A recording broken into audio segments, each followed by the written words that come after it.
Now let's look at building resilience in children from around the age of 11 to 13. Now 11 is an interesting age because for the vast majority of kids, this is the time where they get that first smartphone. In terms of when kids are allowed to go on social media by themselves, I think you need to, again, judge it in the same way of when would you let them walk down a high street you've never walked down by themselves? When would you let them be with a group of friends that you don't know by themselves? So I think when they're 11 and 12, there needs to be some monitoring. Children are beginning to discover their identities. So they're trying to figure out not only why they're different, but also what part of a group they're alike with, by following certain types of people, by joining in discussions on groups, by commenting on things. And I think this is where digital resilience becomes very important, because that footprint that we speak about, I think this is one of the first times that it really begins to become embedded. Who you follow, what you say, what you like. All of these things are visible for the whole world to see. Not only are they speaking to their friends at school, but they're connecting with their friends after school, perhaps meeting kids not even in their school through social media. You need to talk to them about who is watching your social media. Talk to them about the privacy settings. Talk to them about, ensuring that the people that are watching them are people that they know. One of the biggest challenges young people have to deal with is seeing bullying messages online or being confronted with feedback that's hurtful. You can use technology in your favor when this happens. In the first instance, being able to say to someone, that's not okay, speaking to me like that. But in the second instance, being able to block them or to not engage with their comment. I think that's very important as well. So what you want to do is not just describe a problem, but give them solutions.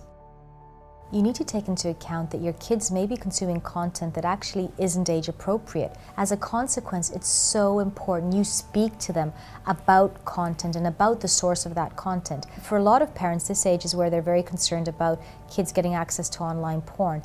Explain to them that there's a reason why some of these sites have age limits. It's an 18 for a reason. Learning about sex through porn is like learning about driving through watching The Fast and the Furious.